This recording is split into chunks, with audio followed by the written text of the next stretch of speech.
Eddie, good morning. First thing I want to ask you about is your new signing, Valentino Livramento, because we haven't seen you since that deal was announced. What do you like about the player? Well, there's a lot to like. I think he's very athletic, incredibly quick, dynamic, got really good endurance levels, so he'll be box to box. Technically very good. He's a great age. He's obviously not recovering. He's back after a long injury, and he's done all of pre-season so far with Southampton. He's not missed a day, so he's looked in really good physical condition. We've watched all his pre-season games, so I think that just needs to be taken into context that we need to look after him. But he's a really exciting player. From what you're saying there, then it sounds like he might be eased in, given the serious nature of that injury and the fact that he only returned at the end of last season. Yeah, he's fully fit and he's training, so there's no issues there. I think it's more for us to be mindful of his load and all the things that come with it. Signing any new player, changing training intensity, all those things are important things that we try and get right. But he's already impressed me greatly in training this week, so an exciting signing. You have a few right backs at the club. You have Emil Kraft, who's coming back from injury, Javier Manquillo and Kieran Trippier, obviously. So Tino Livramento is a fourth. Was it a position that wasn't really a priority for you, and was it more the fact that the player was available given Southampton's relegation that made the club make the move? Well, Emil Kraft's been injured and is still injured. Unfortunately, he's been out for a long time. So I think when we looked at our situation, Javier Manquillo is currently injured. So we have 4 contracted right backs. We only have 2 that are fit and available, and one of them is Tino. So we felt it was a priority position for us, an area that we needed to strengthen. Last one on this, you do then see him as a right back, or do you see him as a player that can play different roles in the team? Well, hopefully he can play different roles. I think that's something we'll find out more in due course. I think he has played left back before, so I think naturally most right backs can move over to the other side. I think it's difficult for the left backs, it seems, to come across to the other side. So I think he could possibly play wide for us as well. But we'll predominantly use him as a right back. I see that being his primary position. You didn't have Fabian Schär last weekend at the Cellar Cup. Will he be in your squad for Aston Villa? As we currently stand, yes, he will be.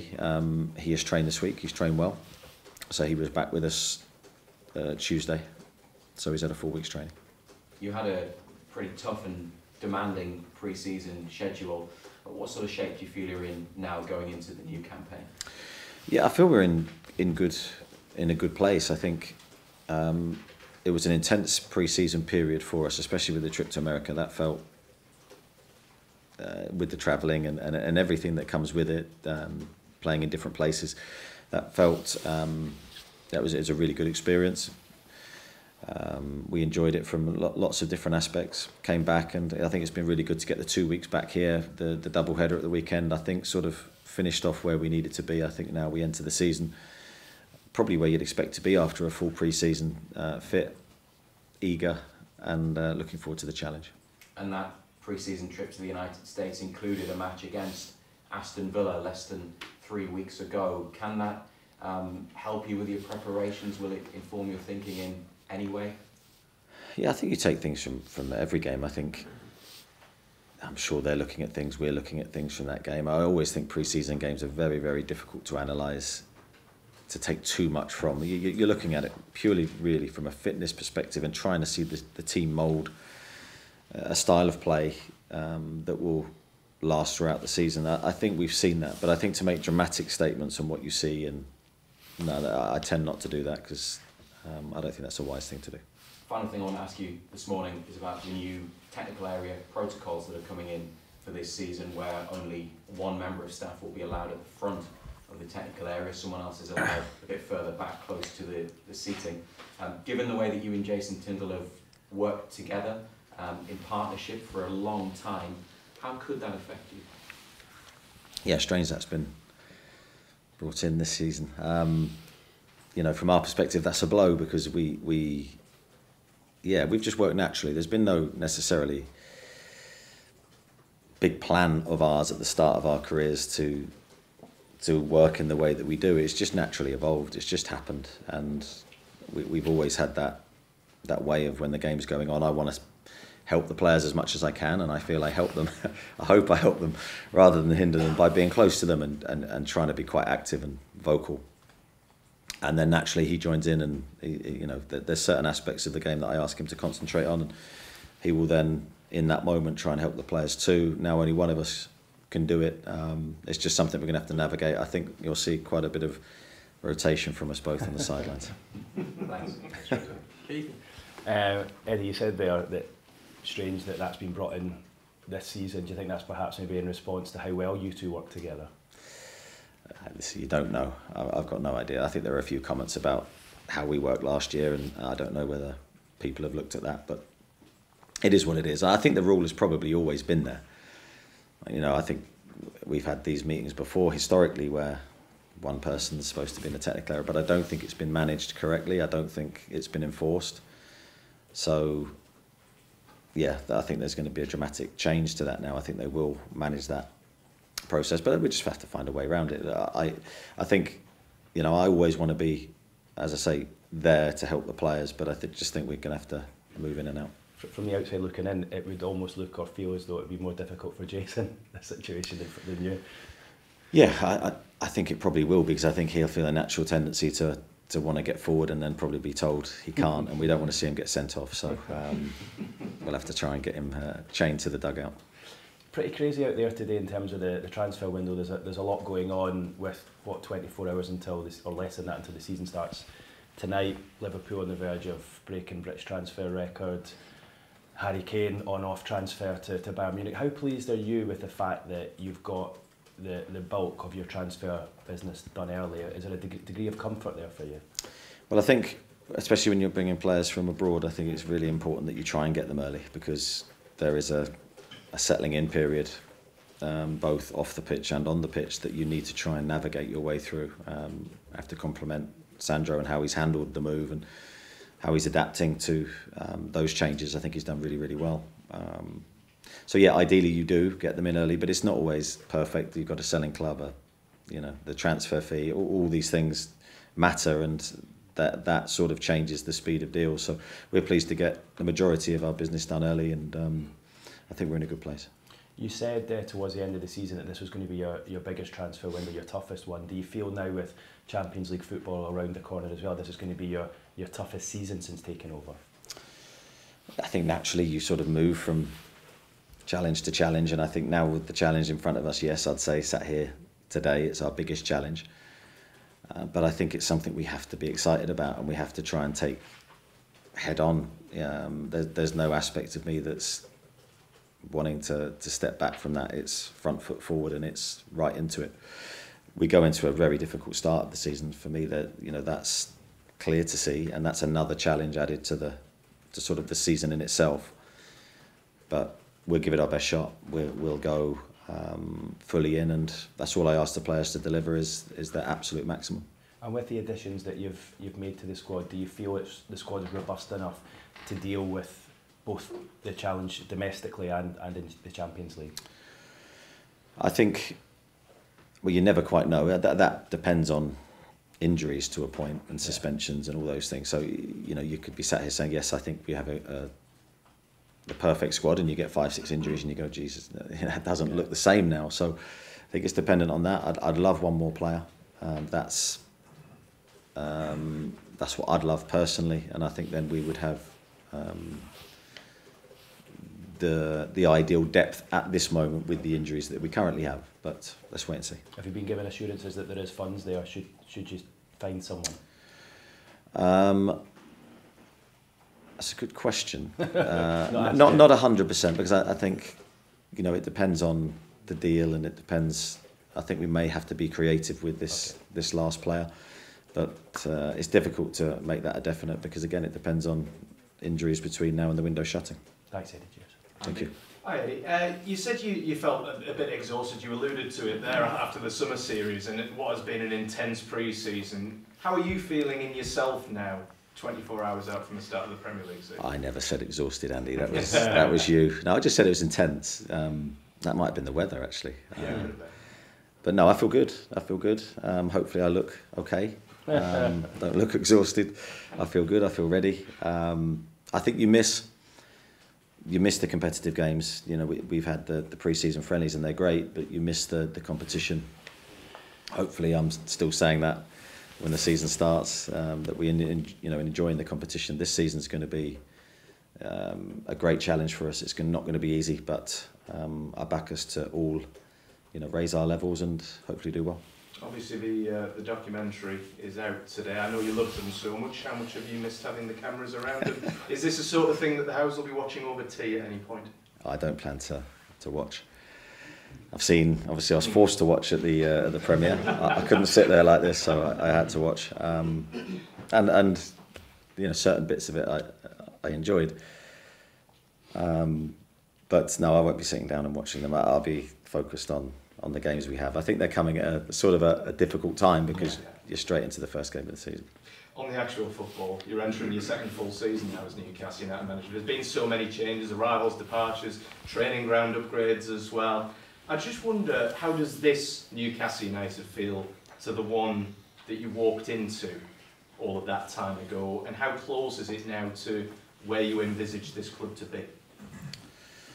Yeah, sometimes it's good to actually take your mind back there, not so, least as you say, for the training ground, which has changed dramatically, all for the better, and all for the better for the players and for the staff that work in it every day. I think we've come a long way. I do genuinely feel that, but that's no criticism of the players that we came into in our first couple of days. As I said right back at the start, I think this is a really good squad, and this is a squad that are really eager to do well. So that's no criticism of them, but I just think we've leapt forward in terms of every aspect, really. I think we're a lot stronger. I just hope that shows in the results.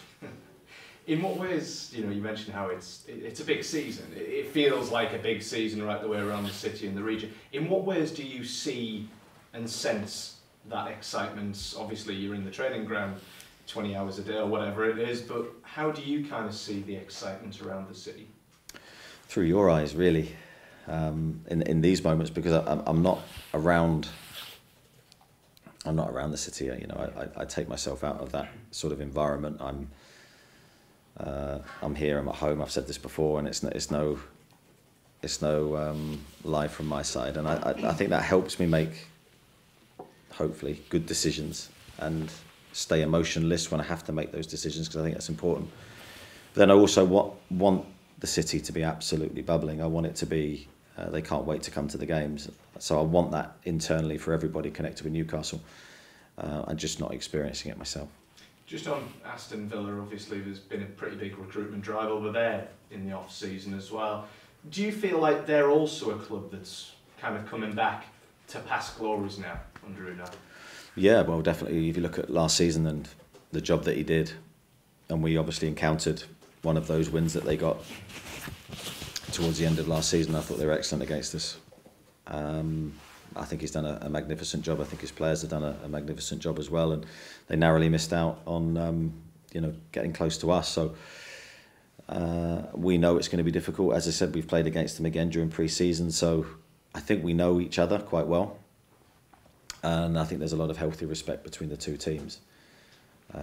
So I think it's the Premier League, though. I think there's several teams sort of in our bracket, as in vastly improved and looking upwards. So we're not alone, and that's where the Premier League is such a special league, because there's no guarantees for any of those clubs that momentum will continue. And just finally, you kind of talk about progression and improvement. I think you said you want to be better in every area this season. What does progression look like for you in 2023, 2024 for Newcastle? Well, I think the general performances for us and for me, I'll know when we've played well, truly played well, and when we haven't. And I just want those, the core of our performances to be stronger. And then you hope that reflects in the results. It's not always a guarantee. It doesn't always work like that, but that's what I'm looking for. I'm looking for improvements in the areas that we've identified during pre-season that the team need to do better with. And that will always be a thing that's moving and changing. But certainly I've seen positive signs. Thanks, Gary. Thank you. Eddie, morning. Just picking up on some of those themes, there really. The sense of anticipation and expectation can't have been as high as this for years. Do you have any thoughts about managing the expectations of fans who will now want at least as good as last season? They will want a top 4 finish, another good cup run, not to say a good run in Europe. Or are you happy to say, now, bring it on, sky's the limit? Well, I want the same things.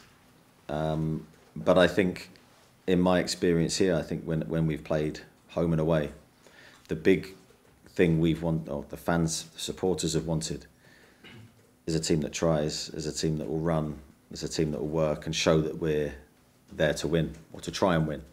As I say, you can't always guarantee that.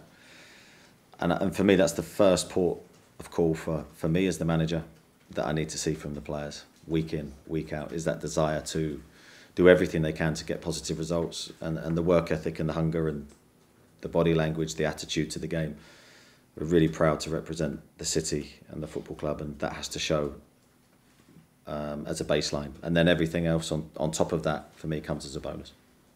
So you've not set any particular targets there, you're not saying anything special to the fans about doing at least as well as last season. Are you happy to under-promise and over-deliver in that respect? It's not a case of under-promising or over-delivering. I sat here in exactly the same seat and said the same last year when the exact same questions were coming to me. What's your targets? What's your expectations? And for me, it's about being the best team that we're capable of being, and committing to that process every day, both me and the players. The results, you can't promise, you can't guarantee. You can't guarantee anything. What you can guarantee, hopefully, is the effort. Something else the fans will have been talking about, and much more very recently, in fact, is the emergence of a big new transfer market in the Middle East. Should the fans have any worries about that in terms of the number of big name profile players who are going to ship out to the Middle East, and indeed be targets of big transfer bids? Well, it's an interesting dynamic. It's certainly new. Not totally new, because there have been other leagues that have formed and gained strength in different time periods. I think this is a new one recently. Obviously impacted us with losing St Maximin, which was something that we didn't necessarily anticipate at the start of the window. So I don't think that will impact us between now and this window. But it'd be interesting to see the dynamic changes in the next couple of seasons. Because again, the fans are going to think, right, the market is widened, you've got to respond. To pick up on another question, you're going to have the funds to match or better that kind of bid. It's a whole new ball game. It's a different dynamic, but we're not really looking to the side at other countries. We're focusing on ourselves. If it directly impacts ourselves, as I say, with St Maximum, then that's different. But there's been no other impact on us, apart from seeing a lot of players around the country leave to go there. Do you think that will be a growing force, though, in years, maybe not immediately, but clearly over the course of the next 2 or 3 seasons? Who knows? I think that's very difficult to predict. It looks like the league is here to stay, but that's happened before and that's not turned out to be the case. So I haven't got a huge opinion on it, to be honest. Okay, Chris? Eddie, hello. I think it's fair to say, at times last season the team caught people out by surprise. How did the team cope with perhaps not being the surprise package this year? Yeah, it's interesting because with the analysis that you have now, every club has at their fingertips, I'm not sure there are surprises. So yes, because when you're looking back, you can go, well, we caught teams by surprise, but I don't really think we did. We had a really good run of form the previous season to stay in the league. I think it's just the expectation really that was the difference, where maybe externally outside of Newcastle the expectations were quite low, and of course we achieved what we achieved, and so I think it's more from the general wider landscape. We surprised people. I think certainly inside Newcastle I don't think we did. I think the expectations here before the start of last season were very high as well, and they continue to be high. So I don't think that's a massive change, but I think everywhere else around England, I think that's probably the biggest change. And just on those expectations, you can understand, because of the success that you enjoyed last year, that supporters will come into this season with raised expectations. I appreciate you won't want to dampen that down at all. But do you have to kind of say to the squad, you know, kind of, you've got to shut that out and we can only focus on ourselves? I think when you're in my shoes, I think you're saying that quite often. You know, listening to external noise is never a healthy thing, both for the team and for the individual player. I think it's about staying very tunnel visioned, focusing on what you need to do to help the team, focusing what I can do to help the team, and then trying to execute that. I think listening to opinions and all these things just have a negative, or can have a negative mix on the players. So I would encourage them to just listen to me. And just last question, you mentioned that possibly there may be another player. Without naming names, can you tell us about the type of player that you're targeting?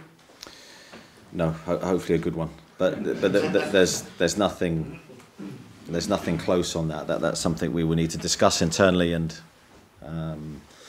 you know, it's not a case that we're close to doing any deal at the moment. Thank you. Damien? Eddie, you mentioned a couple of injury problems earlier. Can I ask where Joe Willock is in terms of his recovery? Yeah, Joe's worked hard through the summer. He's had a really bad hamstring injury. It wasn't, you know, it was a serious injury to his hamstring. He missed obviously the back end of last season, then through pre-season he was working back. He just felt a little bit of discomfort in his hamstring, not necessarily another pull to the area, but just some discomfort. So we've had to sort of lock him down again, and he's in the process now of building himself back up. So I think we'll probably miss him for the first group of games before the first international break. And just for you personally, does this feel like the biggest season of your managerial career to date? Well, it does, because we're on the eve of it and it's all to come. And you're probably right, it probably is, because it's the next one. But I'm sure, go back 12 months, I'd have said the same thing. Jordan, you mentioned Emil Kraft earlier about not being fit yet. How far away is he from returning? He's doing well. He's, as you have with the serious injury, that the one he had, he's had good days, bad days. He's had good spells and bad spells where he's not felt so good. But he's slowly, I think, coming into a really good feeling in his body. He's worked incredibly hard. Anyone who knows Emil, he's a fantastic character. We've missed him greatly, I have to say that, both as a character and as a player. He's not training with the team yet. He's very, very early stages with the sports science team. So I think we're still looking at probably 4 to 6 weeks before he's back training with the team. And just on a different subject, I spoke to Sean Longstaff at the Amazon Premier last week, and he spoke about more people wanted to turn Newcastle down this season. How do you sort of manage and potentially, you know, approach that as well? It's difficult to speak to Sean on that one, in terms of what he meant, but I sort of get the theme. I don't think tear us down. I think there's naturally, when a team does well and you get plaudits for doing well, then if you don't sustain that, there's a negative reaction. I think we have to be motivated by that. We have to be keen to not let that happen to us. You know, I think all those emotions are really healthy for us. Anything that motivates us as a group, anything that adds fire to our endeavours and in our work and how we play, I'm all for. Craig? Eddie, you said earlier you'd love a player in, you'd have to be creative. What does creative mean, and why do you have to be creative? I'm not sure, Craig, really. It means that we can't just go out and slap money on the table and buy a player. We don't have the resources to do that at the moment with financial fair play restrictions. So it's about trying to, find a different way rather than paying money in the here and now. Okay, could that be loan or staggered payment, or those types of things? Yes, yeah. But they're very difficult deals to do. Are you aware of an issue between the players and the club at the moment with regards to bonuses? Yeah, but I think from speaking to Lee and seeing some of the stories about that, it's nothing unusual in my experience around this time. I think it's commonplace up and down the land. Yes, there's been discussions between the club and the players on bonuses, but we hope to reach a swift conclusion. So you're confident that won't affect, it won't have a hangover in terms of mindset going into the season, like it has done in previous seasons perhaps? I certainly hope not, from my view. You know, the job's hard enough, the competition's hard enough without that added complication. But I think the players, yeah, I've seen no issue with the players in that sense. So I don't think it's right to maybe paint that reflection on the players or the club. I think we're trying to find a solution. And just lastly from me, we were at an event with fans last night and we all picked your team for you. Could you let me know what it is? the one big call, apart from that right-hand side of midfield, seemed to be Harvey Barnes or Anthony Gordon. Is that fair? Where are you on that? And you've suddenly got a real decision to make there. Well, I think that's harsh to say there's just one decision. I think I've got genuinely like 5 or 6 decisions to make that aren't clear or easy, which is compliment to the squad because you've got sort of 2 players in each position fighting for the shirt. I understand when supporters talk, there's probably more debate on certain things. You'll have to wait until you see the team sheet, Craig, for the outcome. Scott? Just slightly off the back of what Craig was saying before, Eddie, when you talk about being creative, I mean, earlier in the summer, being creative meant selling a senior player. Are you now much more loath to do that? And clearly it's dependent on bids and stuff coming in, but you can be creative with loans and stuff like that, but you could sell someone to buy again. Are you much more loath to do that now with where we're at in terms of the position of the window and the season actually starting? Well, the problem with doing that, when you say sell someone to bring someone in, you need to bring in 2 players. Yeah. So if you sell someone with the squad dynamic and the balance we have at the moment, you're then looking for 2, and to do 1 deal in this window has been hard enough. So I don't think that's, as I sit here now, with the information that I have, I don't think that's a viable option. Okay. Tom? Just wondering, what are your thoughts on the new guidelines surrounding stoppage time in games potentially lasting over 100 minutes, as we saw in the Chelsea Shield final last week? Yeah, it's new, and I think anything new takes time to adjust to. I wouldn't say I'm massively for it, to be honest, in a sense of the extra time. I'm for the game flowing and being managed correctly, and the needless stoppages and the gamesmanship, which we all do, let's be honest, we all do. But I think that's a sort of a push in the right direction to trying to make the game quicker for the viewers and for the people that come to the game. But the stoppage time I'm a little bit uncomfortable with because it extends the game. Now it's a 90-minute game, turns into a 100-minute game potentially, and I think, as we all say, the demand on players is higher than it's ever been. The game's quicker than it's ever been, and for us now going into another competition, that's another added stress and demand on our squad. So they're sort of in a rounded version. I've gone through a lot of things there, but that's my initial thoughts. Yeah, and start of last season you spoke about showing loyalty to players who help you in a relegation battle. Do you have a similar mindset in terms of selecting your team, in terms of players who helped you last season reach the Champions League? Yeah, of course. I think you recognise when people have done well for you historically, and you take that into account when you're making decisions. But ultimately, you have to go with. I always approach every game with a very clear vision. What's my best chance of winning this game? What team do I pick? There's no thought to go back to history. It's the here and now, because I think if I couldn't live with my own conscience if I made a decision that went away from that thought. And that's where sometimes you'll make a decision that will surprise people, maybe externally or even internally. But it's just with that thought of what I think at that moment, having viewed training and the recent games, what team's the best, gives us the best chance to win. Yeah, does it almost show the new reality for the club where you've brought in 3 players over 100 million spent this summer, and you've still got decisions to make? None of them are guaranteed starters, whereas previously may well have been. Well, I think when you look at it just logically, you've got a team that finished 4th over the course of the season. So to make radical changes to that team would probably be foolish. You bring in players then that add strength to the group, and through time, those players will either work their way into the team or they won't. They'll either make you better or they won't. So sort of that's always where I start. And then, of course, you've got to take into account players' form, fitness at that moment, which obviously adds another angle to it. Okay. Oscar? Eddie, what are the areas you have identified where you need to be better this season? In your mind, to go up another level, what needs to be better? Not sure that's one for public consumption. But just, I'll give you a very vague answer here. Obviously, in possession, we will have areas that we've identified that we feel we can improve, whether that's statistically or on our eyes. and it'll be the same out of possession. You know, we have every statistical tool that you can think of that will tell us how our team's performing. Some of those we find really interesting. Some of them, it depends on your style of play to a degree. But we've identified those areas from last season. We've tried to implement things in pre-season that will help us. So that's a constant thing you're continually analysing, really. If not for public consumption, are there internally any glaring weaknesses you've spotted at all? I don't think there's necessarily glaring weaknesses. As I said, a lot of the things that you'll probably see will be linked to your style. Whenever you build a team, you have to pick a style of play.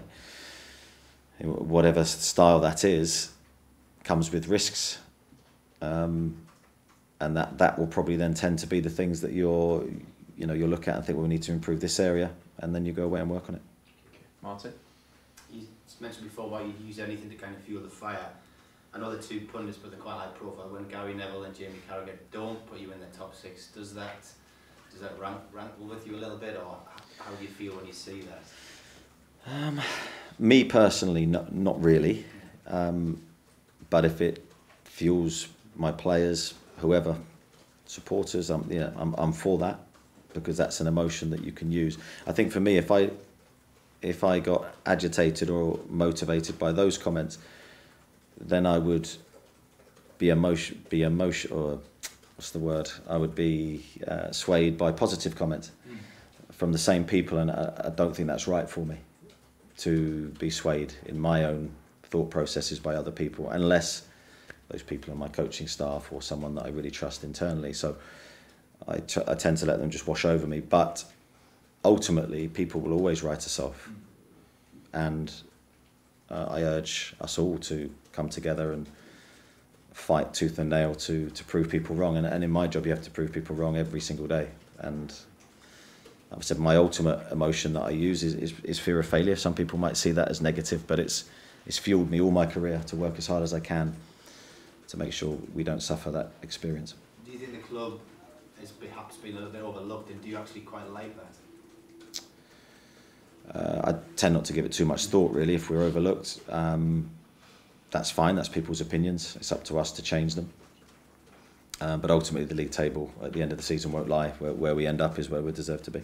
And you spoke about Jason before. Is that a dynamic that worries you a little bit, because you've always stood side by side with him during your career? No, not really. I think I can drift back. There's nothing to say I have to be right at the front. I can drift back, and we can communicate, and I can shove him forward, especially in the difficult moments. And no, we're working out. It'll be fine. Lee? Elliot Anderson had an unbelievable pre-season. If you could just pause the moment and give him the credit, I think he's probably been arguably the player of the summer. Yeah, I couldn't argue with that. I think he's been excellent. He scored goals. He's created goals. He stayed fit, which has been hugely important, because last season, as I said, he picked up a few little niggles which just delayed his progress. He's going to be a hugely important player for us this season. I think what he's done is he's put himself where maybe when I first arrived he was viewed as a young up-and-coming prospect. I think now we view him as very much a first-team player and on a par with everybody else fighting for places. And I think that's been a big jump, and that's been down to him. You mentioned it's going to be about players' reactions who don't get selected for this game. How was it difficult to get that kind of culture going at the club? Because in the past it just didn't seem to be there. People seemed to sulk a bit when they weren't picked. How have you kind of maintained that? Because there's only been sort of one high-profile incident of someone not being happy. It's always a challenge. It's never perfect. I think people can react to disappointment in so many different ways. It doesn't mean they're bad people or it's a negative thing. Sometimes people are emotional, and sometimes you want to see that to a degree. But I think it's about respect. It's always about respecting the decision, respecting your teammates, respecting the club, and acting in the right way once the initial sort of decision has been made. I think that's the most important thing, is the long-term actions. Short-term, you might be disappointed for a couple of minutes and you might get emotional, but then when you go out and train with your teammates, you're a good professional in recognition for how they will act with you the other way round. I can only pick 11 players to start the game. but it's going to be a squad game this year. We have so many games. We have longer games, so the impact of players from the substitute bench becomes even more important. So I think there's going to be a lot of football for everybody this year. You mentioned bringing in one more player. Sometimes it doesn't work out that way. Failing that, do you think the squad's ready to go without that one more addition, or is it imperative you get it? I think from my position it would be important. It's something I'd like to do, but we will adapt and find a way to manage any situation if it's not ideal. I've had that all through my career. It's never perfect. You never get everything that you ideally want, and it never goes smoothly all of the time. So you have to adapt and you have to be resilient, and yeah, we'll find a way.